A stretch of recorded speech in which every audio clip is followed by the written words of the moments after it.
Everybody, Hare Krishna. Very nice to be with all of you. It's a big honor to be able to speak with all of you. An auspicious celebration during an auspicious month. Today we're going to be talking some about Govardhana Hill. And of course, it's the month of Kartik. I think Guru Maharaj sometimes talks about the month of Kartik being a time when you can get more benefit by doing devotional service than other times in the year. Somehow because Krishna feels a greater necessity during the month of Kartik. And I have a little story. I have a lot of little stories today, so you guys will indulge me and humor me as we go through. But there was there's a little story about the sense of necessity that may help us understand how Krishna feels a greater sense of necessity. I work on the ambulance, and one time I went to pick up this man. He was an elderly man who had fallen outside, and he couldn't get himself back up, and he was stuck there. And he'd been there for some time before one of the neighbors came. And he wasn't hurt badly, but it was a hot day. It was July or August, and he was out there in the heat. And I asked him about his normal practices, if he'd been taking good care of himself, if he ate a good diet and drank plenty of water. And he said, no, I don't really drink water. It's quite a common practice in America that there are some people who never drink water. They only drink Coke or Diet Coke or whatever, some soda. And he said, no, I only drink Diet Coke. But while I was out there laying on the ground in the heat, I would have been very happy to pay $50 for a good old Diet Coke. So in the month of Kartik is sort of like that. His sense of necessity was greater in that moment due to being out in the heat and stuck there on his front lawn and waiting for the neighbors to come by to get him up off his back like a turtle. So anyway, Krishna feels a greater necessity during the month of Kartik. And so it's a good time for us to perform devotional service. It's a good time for us to increase our hearing and chanting. Of course, all the time is a good time to increase our hearing and chanting and our sense of Sharanagati and surrender. Today I wanted a question came up. Guru Maharaj was recently here in North Carolina after 2 years. And so that was a great celebration for all of us. We were very excited to have him here. And but a question came up from one of our dear friends about the nature of discussing Krishna's Leelas and Krishna's pastimes in Vrindavan. He was speaking about the 15th chapter of the 10th canto of Srimad Bhagavatam, where Krishna graduates from being a calf herder to becoming a cow herder.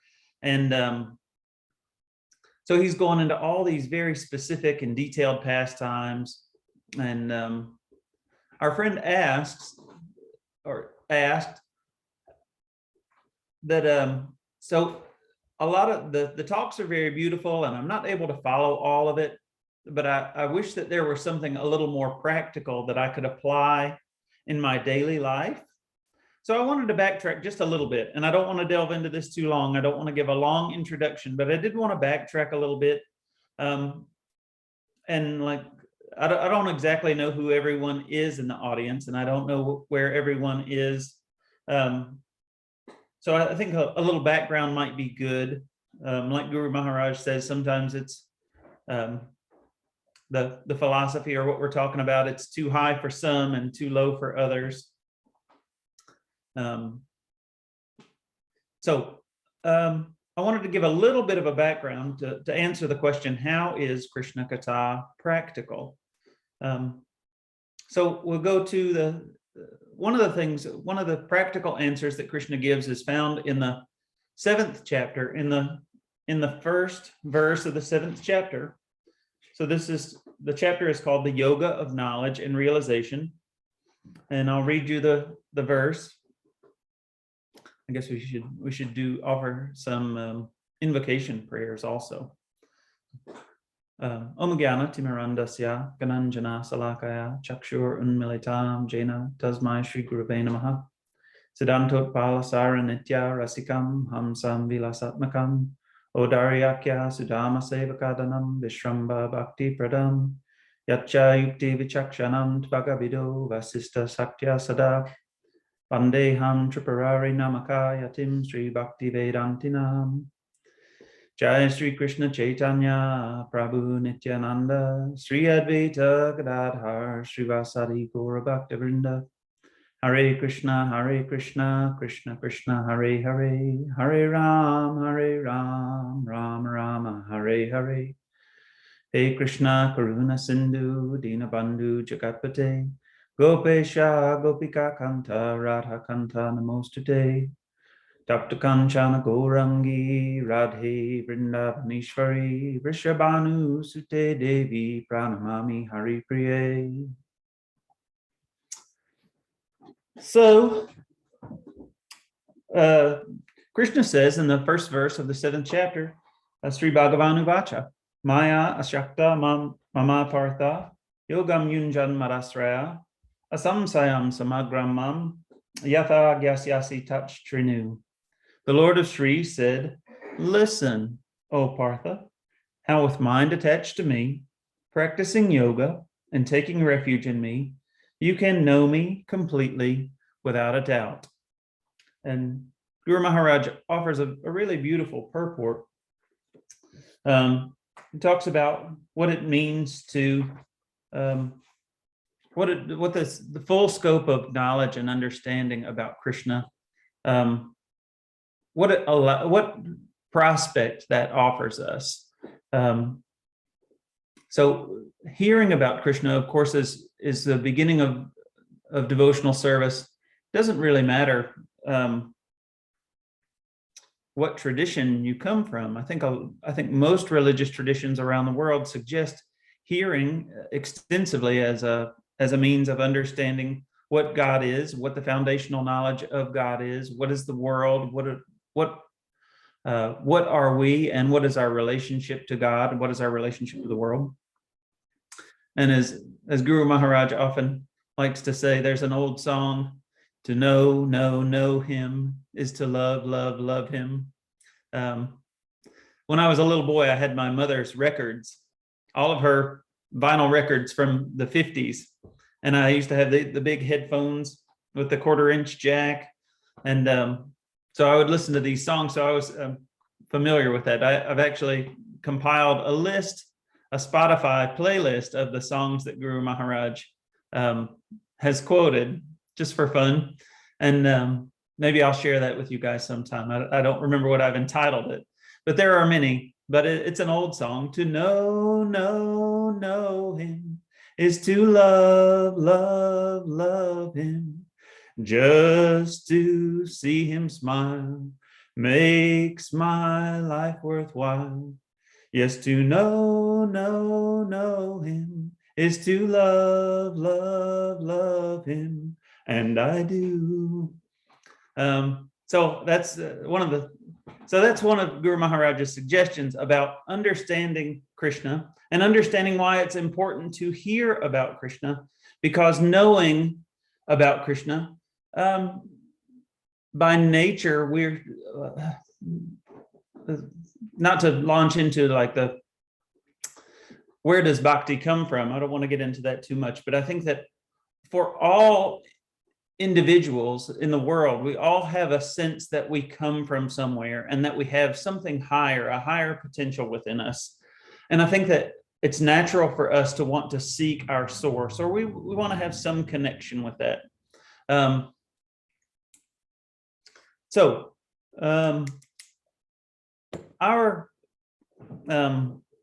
Our conception of God is very specific, and to think that of all the different religious traditions that are in the world that are available, ours offers a very specific insight and a lot of detailed information, a profound amount of detailed information about who God is and what he is, what he's like, and what our connection is with him in the great transcendental realm, which is beyond our generally beyond our current frame of reference.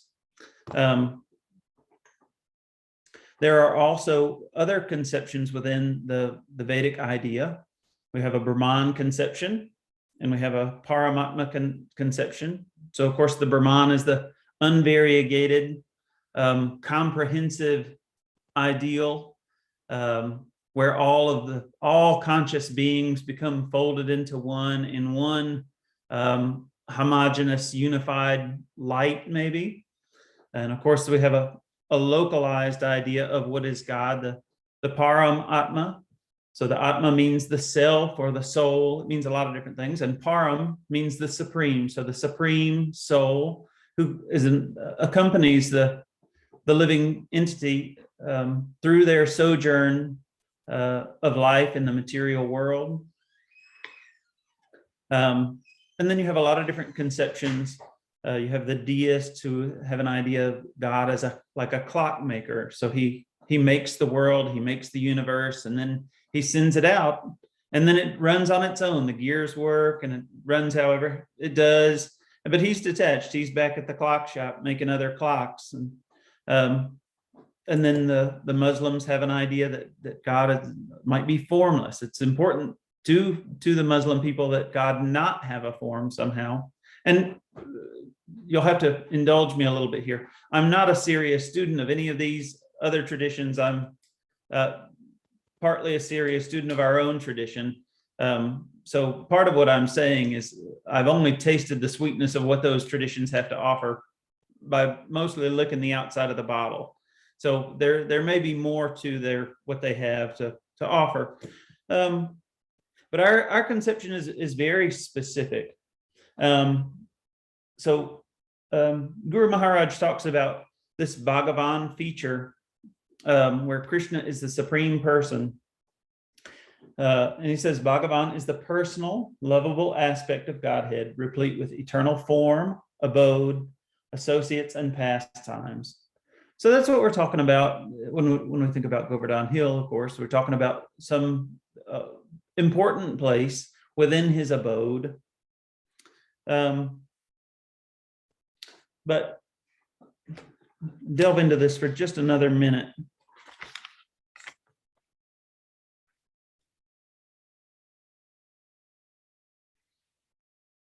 So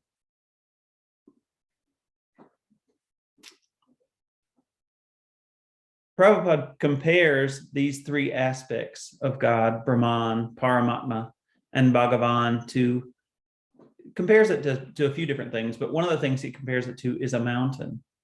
And he says, when you're far away from the mountain, which I guess would be when you have a little bit less knowledge, you've heard a little bit less, you perceive the mountain in a particular way. You can see that it's a large body of land, which rises up over the horizon in sort of a pyramid type shape, maybe.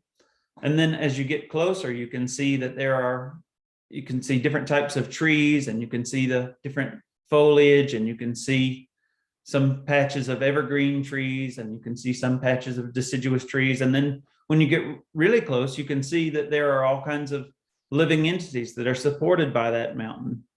And you can see that there are villages and there are homes, and maybe there are like creeks or rivers and all kind of animals and humans, and they all derive their sustenance from that mountain. So the first one is compared to the Brahman realization. And then as you've heard more and you learn more, you see that there's a localized conception. And then that mountain, which is sustaining and maintaining all these living entities and having all this variety within it, that's compared to the Bhagavan conception. So one of the things that we want to know about God is we want to, if we can, we would like to know him completely. So in order to know God completely, we have to hear about God. We have to hear from sages and sadhus, and that's one of the great benefits of having all these different classes. We get to hear from so many of our God brothers and God sisters, and we get to hear from Guru Maharaj. It's really super. Yesterday's class was really nice. Brigupad gave such a beautiful class. Took us on a virtual tour through some of the holy places there in Govardhana Hill. And naturally, it's a little intimidating to follow in the wake of so many nice devotees.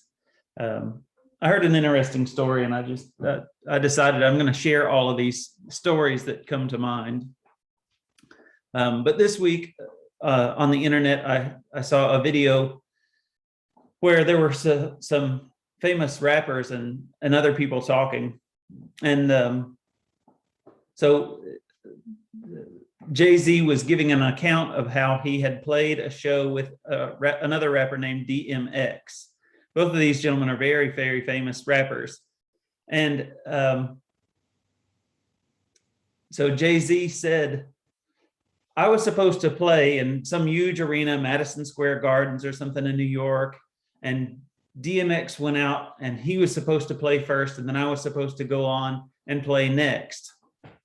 And so he said that as the show started, the crowd poured in and the house lights went down and everything got dark. And then DMX came onto the stage and took the microphone and he growled, "Arr." And he said all the men just went crazy. And then they came out and they performed a few songs. And then about halfway through the show, he pulled his shirt off and he had all these handsome muscles and all the women, then they went crazy. And then they played a lot more songs and they played all the crowd favorites. And then at the end, he said a prayer. And he said, it was so beautiful. He must have gotten some help from some beautiful preachers. He said, and everybody in Madison Square Gardens cried. He said there was hardly a dry eye in Madison Square Gardens. And then he left the stage and the house lights came back up and DMX walked off stage and he said to Jay-Z, all right, now you go. So it had already been a lot. So that's sometimes how I feel, especially yesterday after hearing Brigupad's nice class. I was like, that's a hard act to follow. So anyway, I'm going to try my best. We're going to continue a little bit. And so I wanted to talk about this a little bit. This is something that Guru Maharaj shares, which gives me a great sense of confidence and faith within myself about what is my future prospect and what is my future hold in a life of devotion to Krishna, in a life of devotion with others who also love Krishna. And I'll just read this bit of this purport. Complete samagram knowing is the knowledge that is inherent in love. So Guru Maharaj implies that there's a kind of knowledge that comes with a certain feeling. So we have both a bhakti and a Vedanta side. So Vedanta means the knowing side, and the bhakti in one sense means the loving side. And he says, when one loves, one knows what to do. There's another song for that. I won't delve into that just now. When one loves God, one knows everything one needs to know. This knowing is characterized further as freeing one from doubt, asamsayam. So we talk about that sometimes. We have some doubt, right? We all have these ideas of why our faith isn't strong, maybe, or why we don't practice in as determined a way as we might hope to, or we might want to. It's because we have some doubt, or our faith lies in ourselves. Our faith lies in our own strength to pursue happiness, or that happiness might come of our own agenda. But that's a problem of identity. So this knowing characterized further as freeing one from doubt. Doubt is a function of the mind. When it is overridden, we're able to move freely. And I really like this next part. Intellect-driven movement suggests surety. Yet following its lead amounts to proceeding with caution. It is not the movement of the heart. So we proceed through the world following the things which our intellect tells us will give us a sense of security. I think that's part of what comes from the mode of passion, is we all want to have a sense of security that my life is it's gonna be okay. I'm gonna be able to provide for myself and my family, and that we're gonna be warm in a safe house, and we're gonna have plenty of everything. But that's not the movement of the heart. So here Krishna speaks of the homeland of the heart and a life in which the mind and intellect are subordinate to one's heart. In this land, one does not doubt the virtue of serving God, but questions how one can serve him best in any given circumstance. So,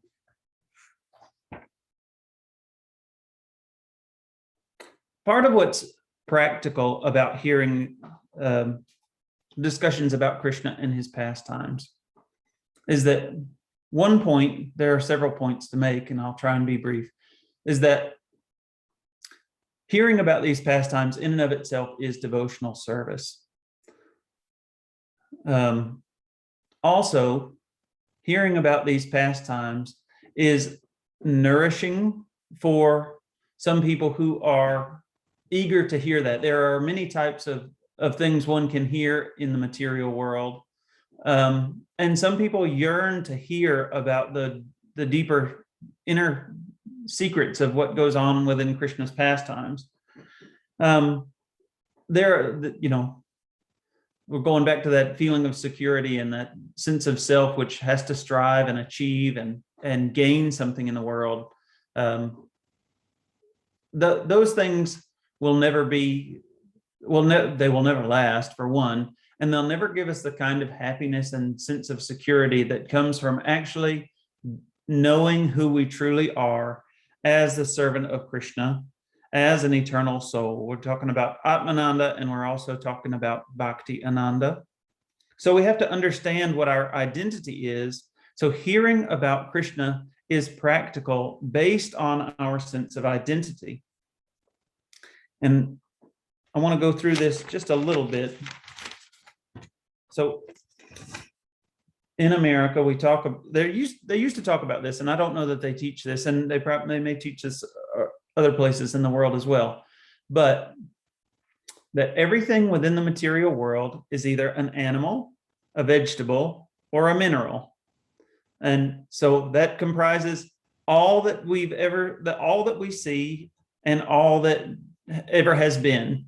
And just scratching the surface of that, they say the difference between the minerals and the animals and vegetables is that the minerals were never alive. So, which implies to me and to us as Gaudiya people that there is a unique conscious individual within the vegetables and the animals that differentiates them by being conscious, by being aware, and by having lived, where as opposed to the water or carbon in and of itself has never been alive.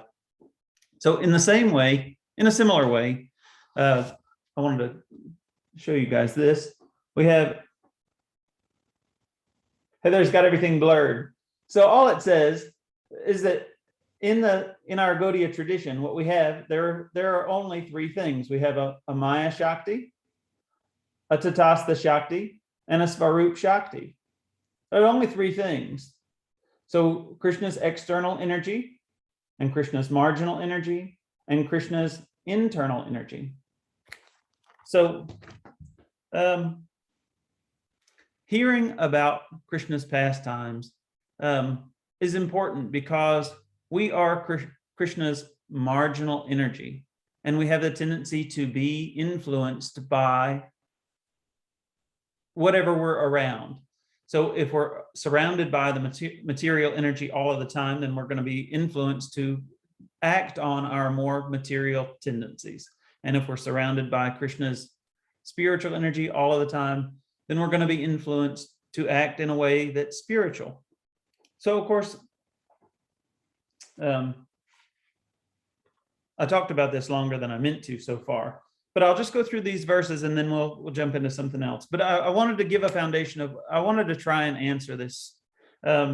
how is it practical to hear about all of these things? It is, and I was thinking for myself, it is practical based on our identity as something which is different from matter. It's very, very practical. So Krishna says in text 4 of Bhagavad Gita, Bhumir apo nalo vayu kammano buddhirevacha ahankara iti yamme bina prakritir astada. So earth, so we're still in analysis mode. Earth, water, fire, air, ether. Those are the 5 gross elements that are practical. They're tangible. You can reach out and touch all of them except the space. The ether is the space where all of those other things reside. And then in a subtle way, we have mind, intelligence, and a sense of ego, ahankar. So it's aham is a I, and kara, it means maker. So ahankar is an I maker. So those are the 3 subtle energies, what some people refer to as the astral body, which sounds a little woo-woo maybe. But Krishna talks about those, and that's how we think of ourselves, and that's how we process our life through the lens of our mind, intelligence, and false ego. And in higher realms, like Lord Brahma, he also has like a mind and intelligence and an ego, but he is a more refined material person. His body is said to be made of intelligence, whereas we're made of all these earth, water, fire, air. Lord Brahma's body is made of intelligence. So he's a more refined person. So anyway, we're not those things. We're not earth, water, fire, air, ether, mind, intelligence, or ahankara. Krishna says that those are his bina prakritir. They're separated. Prakriti, of course, is nature, Prakriti and Purusha, and then we have Bina. Those are separated from Krishna. So that's his Maya Shakti, his external energy. So if it's an external energy, then it's a Maya Shakti. So that also differentiates us because we're a marginal energy, a proud member, card-carrying member of the marginal potency of Krishna. So Krishna says, in the next verse, aparayam itastvanyam prakritim vidhi me param jiva bhutam mahabaho yayadam daryate jagat. However, other than this, Almighty Armed One, you should know that I have another superior nature consisting of souls by which this universe is sustained. Guru Maharaj doesn't stress this word, souls, very often, but he's given it some emphasis in text 5 here. And then Krishna, he only hints at his Svarup Shakti. So we've talked about the external Shakti, the soul. We have another energy, which is ourselves, a superior nature of souls. And then he hints at his internal energy in the next 2 verses. You should understand that all beings are born of these 2 powers, and that I am the origin and destroyer of the universe. Again, hinting at his internal energy in the next verse. Nothing whatsoever is superior to me, O winner of wealth. Everything rests on me as pearls are strung on a thread. And then text 17 refers again to the Svarup Shakti. Of these, the man in knowledge who is ever united and one with me in devotion is best. Indeed, I am very affectionate to a person in knowledge, and he is fond of me. Text 18, again, all of these are no doubt exalted. However, the self-realized soul I regard as my very self. Indeed, his mind is fixed on me. He abides in me, the ultimate goal. So there he's hinting at what is the Svarup Shakti. So it's laid out a little bit there in chapter 7. So from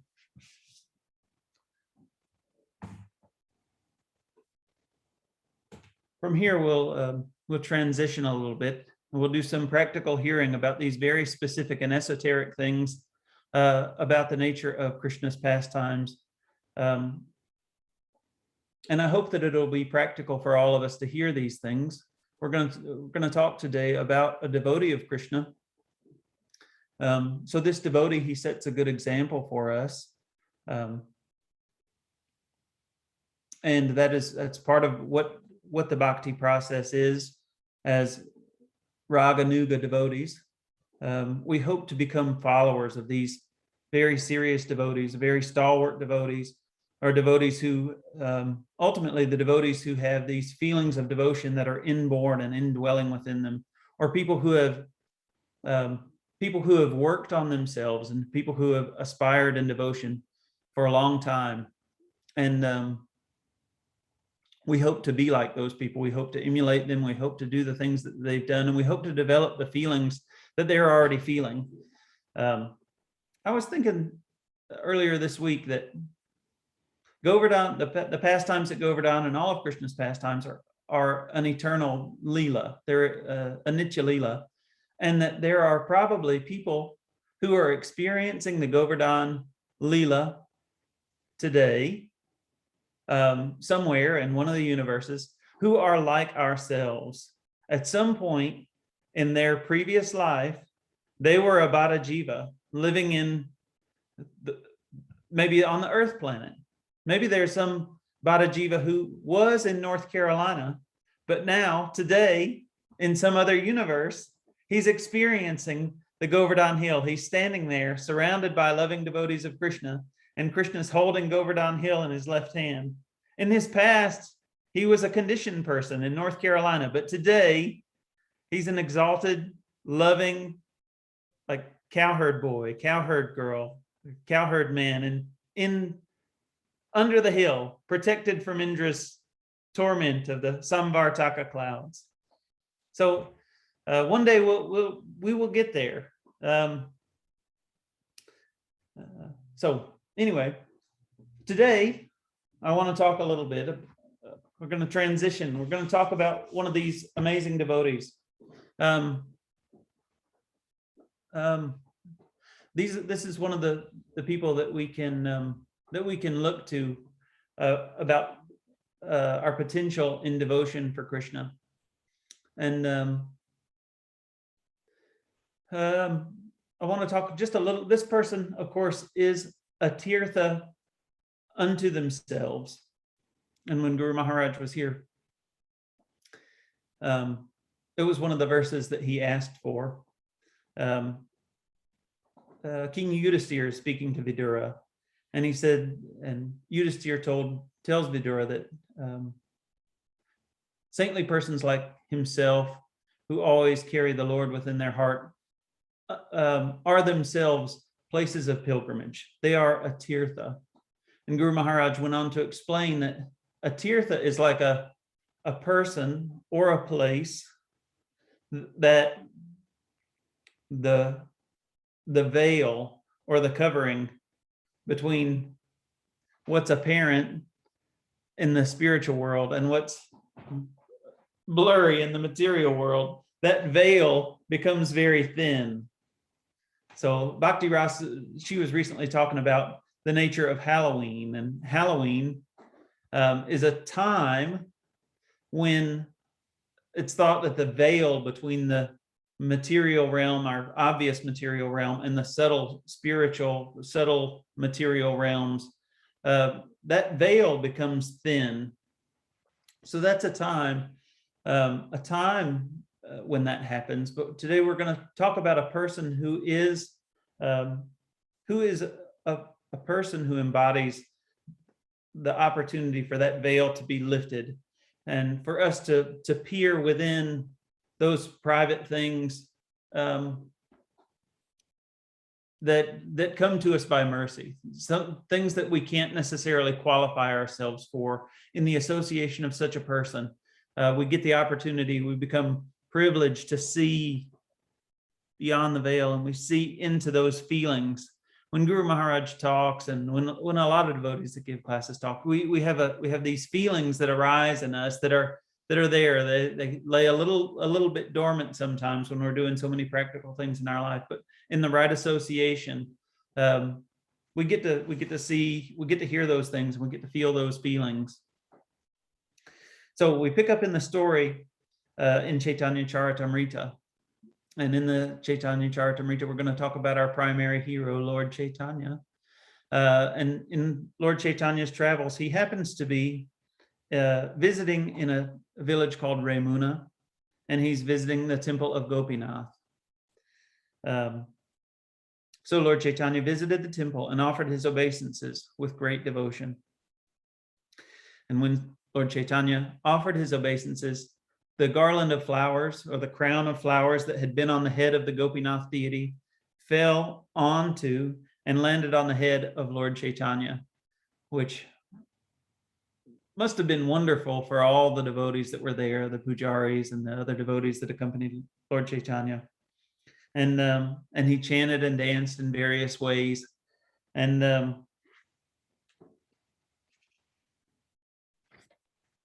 so the Lord Chaitanya remained there because he was very eager to taste the sweet rice which was offered to the Gopinath deity. This deity is very famous as the Shirachora Gopinath. And so having heard a narration from his spiritual master, Ishvara Puri, of what had once happened there.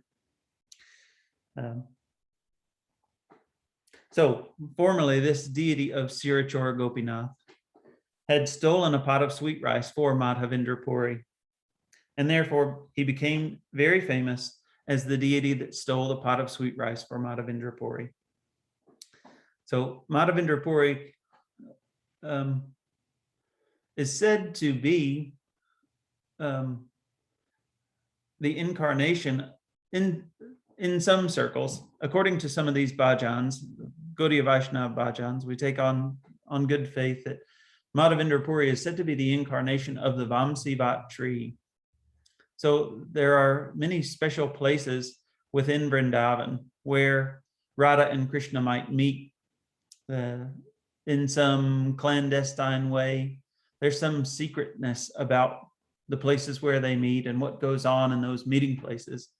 So this Vamsivat tree, I can only imagine the kind of beautiful tree that this Vamsivat tree is, or what goes on there.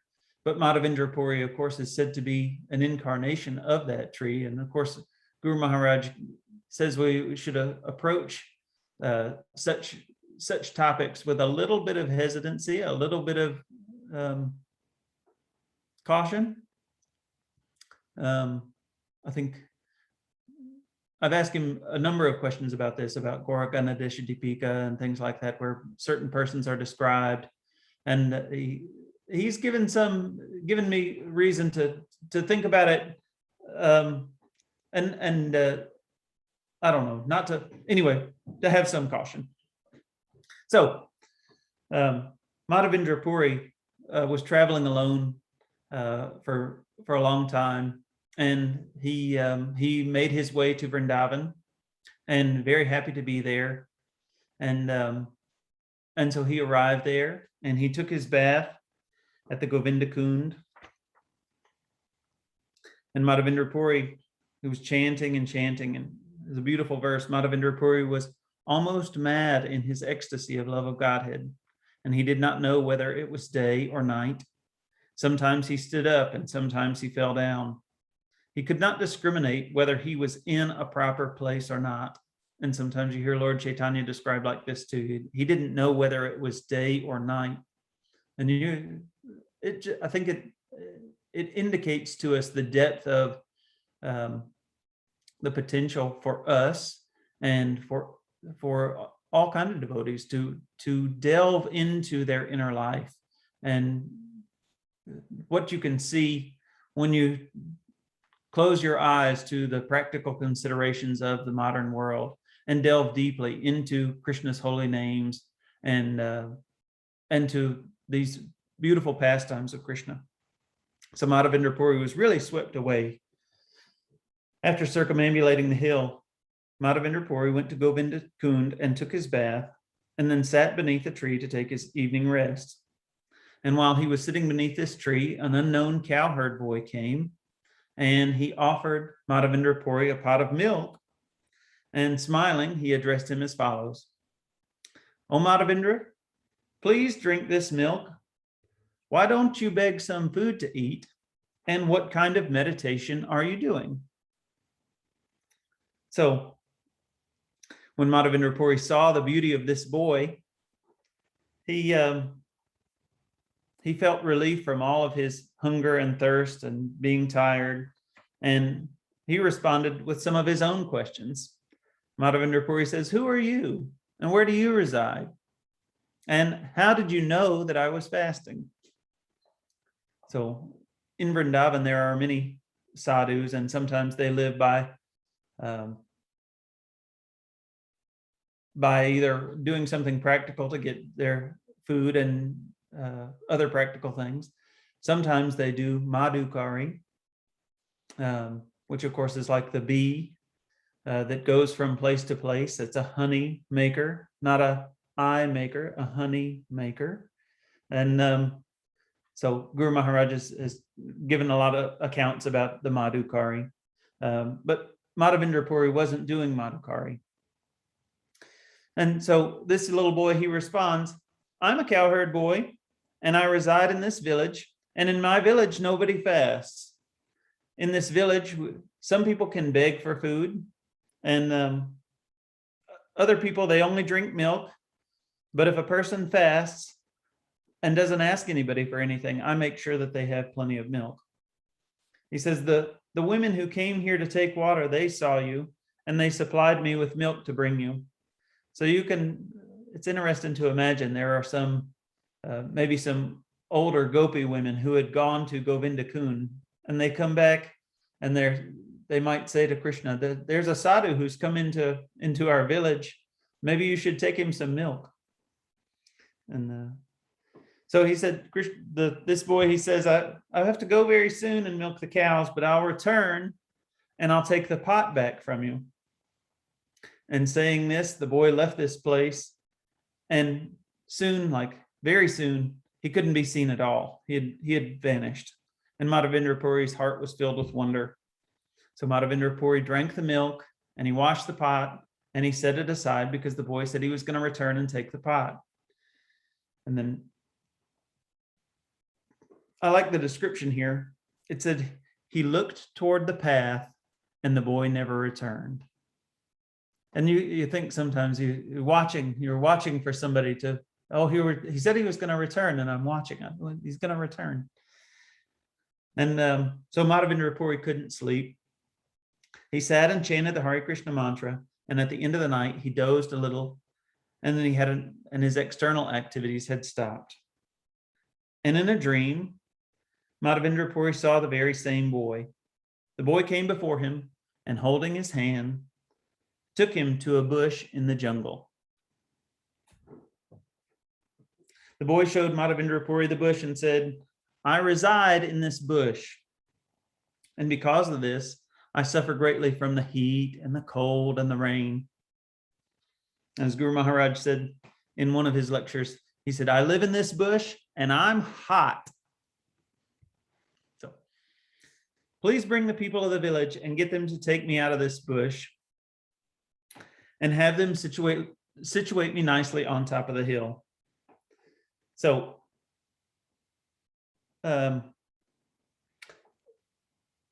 Krishna continues, "Please construct a temple on top of that hill and install me in that temple. After this, wash me with a large quantity of cold water so that my body may be cleansed." And then he says, "For many days, I've been observing you, and I've been wondering, when will Madhavendra Puri come here to serve me?" So I was thinking about Govardhana Hill. It's very tall, or used to be taller. It's not very tall now, as we heard yesterday, maybe 25 meters, but it used to be taller. And it is a high point, I think, in Vrindavan. And Govardhana Hill is able to observe all the pastimes that go on there. You have cow herding pastimes and game pastimes and romantic pastimes. And Govardhana Hill is privileged to witness all of those things. And I was thinking about Guru Maharaj often tells a story about the guru, and he sits on top of the hill, and the devotee aspires to become a devotee. And sometimes he goes up the hill, and sometimes he's going down the hill. And sometimes when he's going down, he thinks, "It's not very good. I'm going down the hill, and the objective is to go up the hill." But going down the hill, but from the guru's perspective on top of the hill, he thinks the devotee is coming closer. Going down the hill is just part of going up. Going down is part of going up. So couldn't help but think about that story. I've accepted your service due to your ecstatic love for me. Thus I shall appear, and by my audience, all fallen souls will be delivered. My name is Gopal. I'm the lifter of Govardhana Hill. I was installed by Vajra, and here I'm the authority. So when the Muslims attacked, the priest that was serving me hid me in this bush in the jungle, and then he fled out of fear of the attack. I was going to insert one more story here, but I'll have to tell you another time, a story about Malecha, but it'll have to come at a later date. Since the priest went away, I've been staying in this bush, and it is very good that you've come here. Now just remove me with care. So the following day, Madhavendra Puri, he wakes from his dream. Madhavendra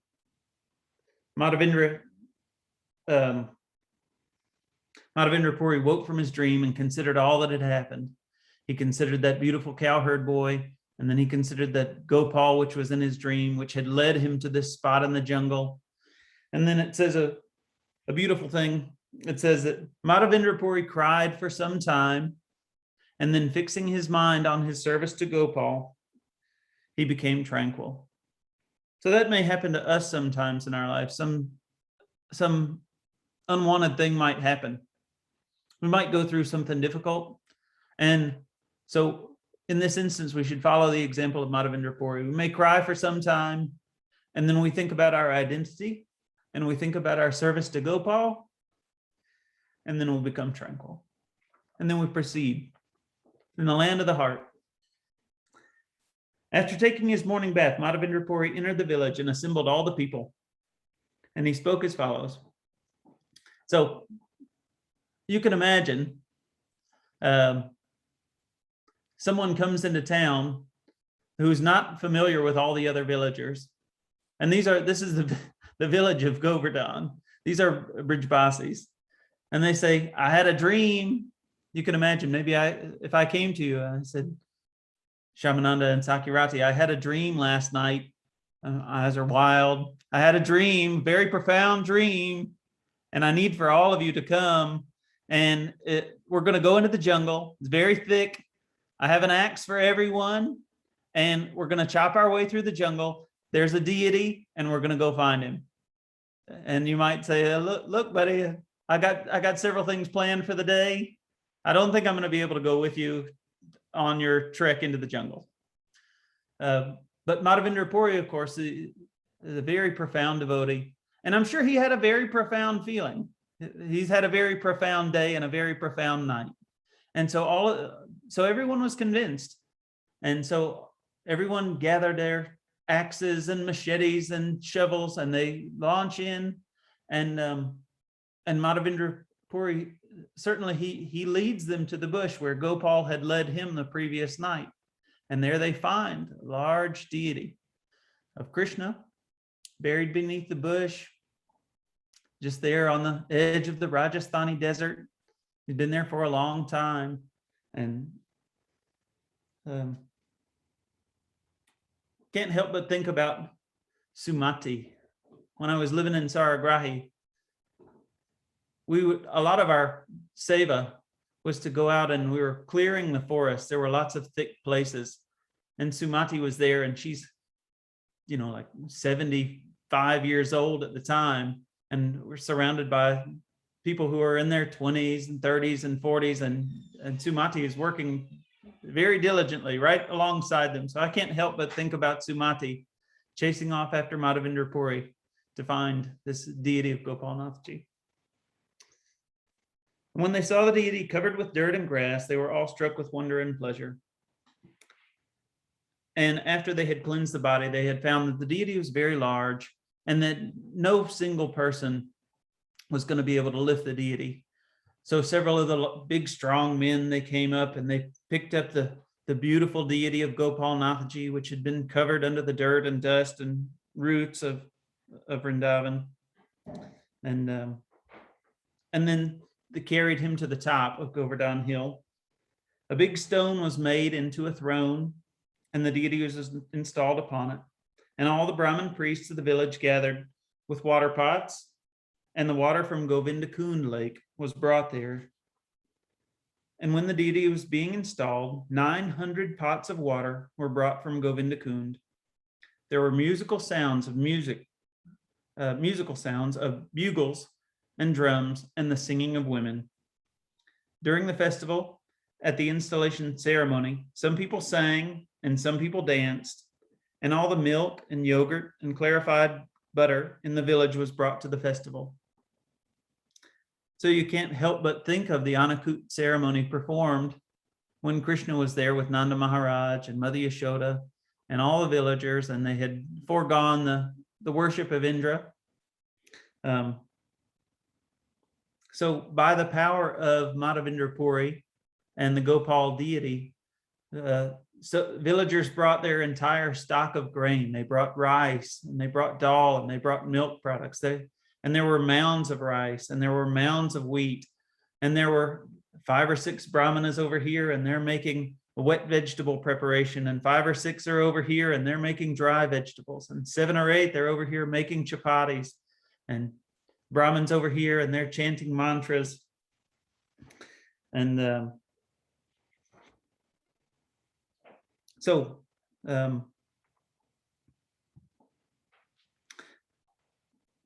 they bathe the deity, and they wash the deity with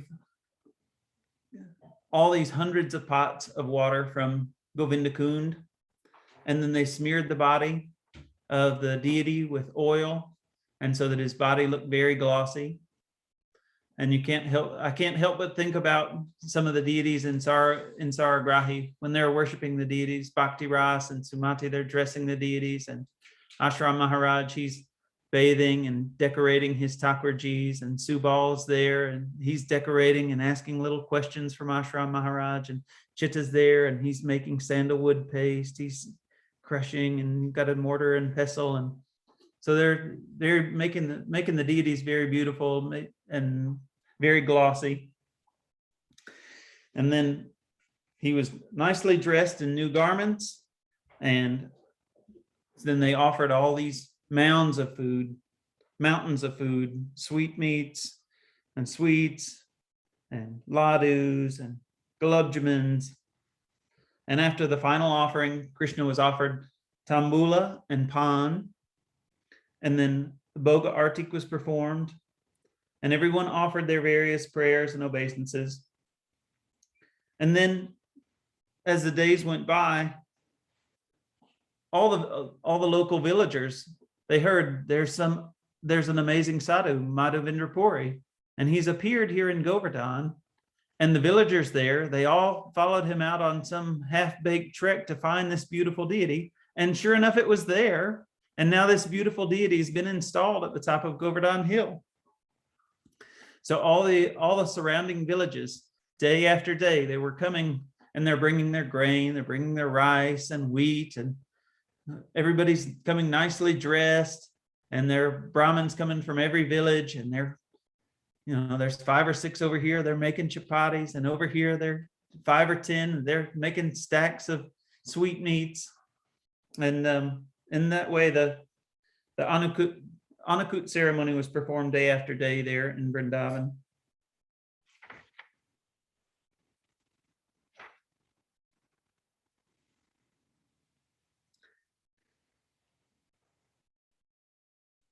This wonderful festival and installation of Sri Gopalji was arranged in one day.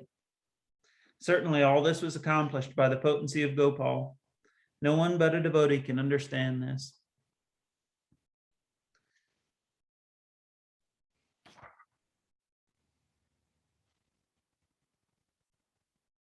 So the Lord was given water for washing his mouth, and Madhavendra Puri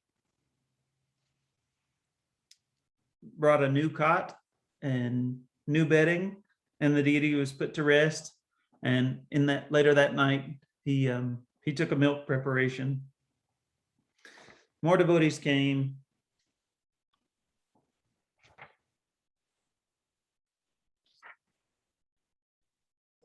So I wanted to read this one last verse. The ideal place to execute Krishna consciousness is Vrajabhumi or Vrindavan, where the people are naturally inclined to love Krishna, and Krishna is naturally inclined to love them. And I'll read part of Prabhupada's purport. In the Bhagavad Gita, it is said, Ye yata mam prapadyante tam stataiva bhajamyaham.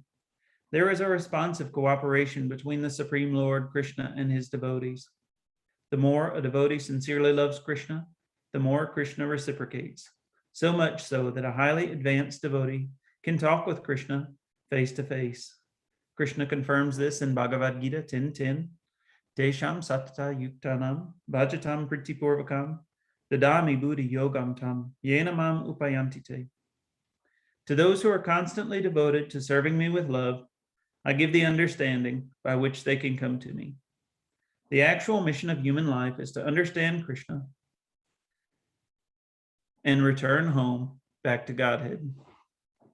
So, therefore, one who is sincerely engaged in the service of the Lord with love and faith can talk with Krishna and receive instructions by which he can speedily return home to Godhead. So, Madhavendra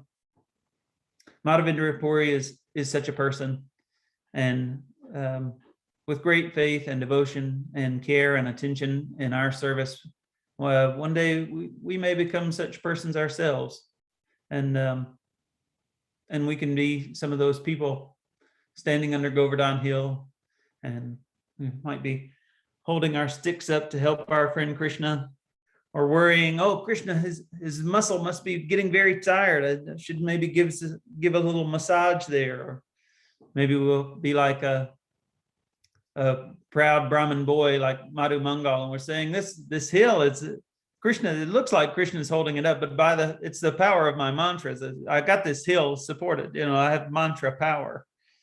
So maybe that can be, that's our aspiration, that's our goal. So if anyone would like to say something, let's see. I'd love to save just a moment for any questions or comments that anybody might have. Thank you all very much for your kind attention.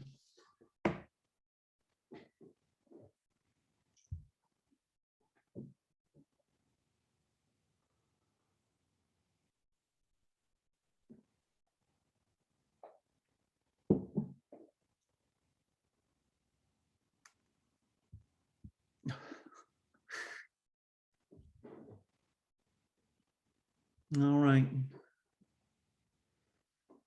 Omkar Das has given us a thumbs up.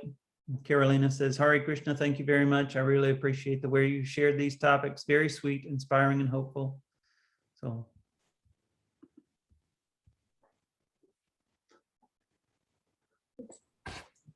Haripal, Kanuram. Hare Krishna. Thank you so much for the class. It was very lively and inspiring. Okay. Great. Thank you guys for being there. Nice to see you, giving me some inspiration. Bye. I hope everybody has a wonderful day. I hope you have a deep connection with the Govardhana Hill, and maybe Guru Maharaj will say some more tomorrow. I'll tell you one more story. I had intended to tell this one. I was initiated in 2013 at the Govardhana Puja Festival, and I got the first and second initiation together, and I went in to talk with Guru Maharaj before initiation, and we had a brief conversation, but he asked me what I thought was a strange question. He asked me, so what is your conception about Krishna? And I said, oh, I should backtrack a little bit. I offered my obeisances to Guru Maharaj, and I said, Vanchakalpa tarubhyascha, kripa sindhubhe evacha, patitanam pavanebhyo vaishnavebhyo namo namaha. And he has said the correct prayer is Om Jnana Timirandasya. So I performed that prayer, and then he asked me, so what is your conception? What's your conception of what goes on in the spiritual world, and what is your aspiration? And I said, what do you mean, Guru Maharaj? And he said, well, do you think that you're supposed to arrive at Vishnu, or we're going to worship Narayan and Vaikuntha? And I had been a devotee for like 12 or 13 years, and I didn't want him to think that I had misunderstood. And so I said, no, Guru Maharaj, I want to worship Krishna in Vrindavan. And I was a little shy to say so, but I had heard Madan Gopal say it. I said, I'd like to worship Krishna as a cowherd boy in Vrindavan at Govardhana Hill. So anyway, that's just, so Guru Maharaj seemed pleased by that. But I thought that's an inner, why would he ask me that? So anyway, thank you all very much. Very nice to be with all. Yeah.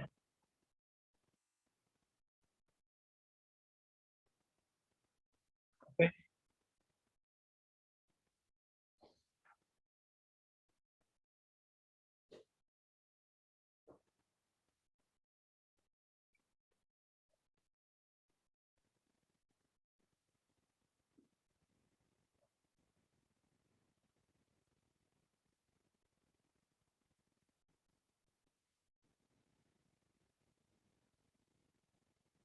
Yeah, I think what she might be referring to is that there's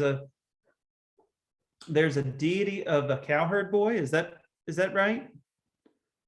There's a deity of a cowherd boy. I believe he said his name was Baula, and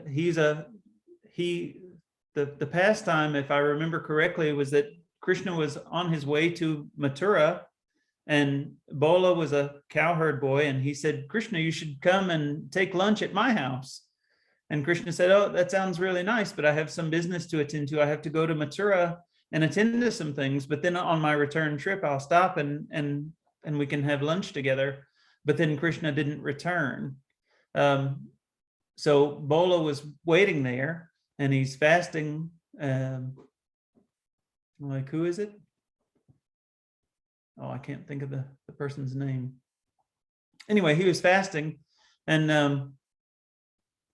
so Krishna never returned, but maybe the deity was continuing to be nourished and continues to grow because of his devotion.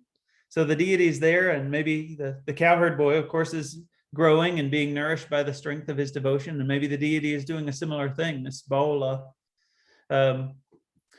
So that was a story that was given to us, one of many awesome stories from Brigupad yesterday. And the deity, if it was unclear, the deity that was installed by Madhavendra Puri is the Gopal deity, Gopal Nathaji. So he's there on top of Govardhana Hill. Of course, there's some discussion about the nature of walking on Govardhana Hill. There's a lot of conversation about that. But of course, in the dream, Krishna had instructed Madhavendra Puri to install him on top of the hill and build a temple there. So certainly some walking on the hill would have to be done. Krishna and the cowherd boys also, Srimati Radharani and the gopis, they also walk on the hill. But we don't walk on the hill. Lord Chaitanya didn't walk on the hill. But anyway, that's what I have as an answer from yesterday and today.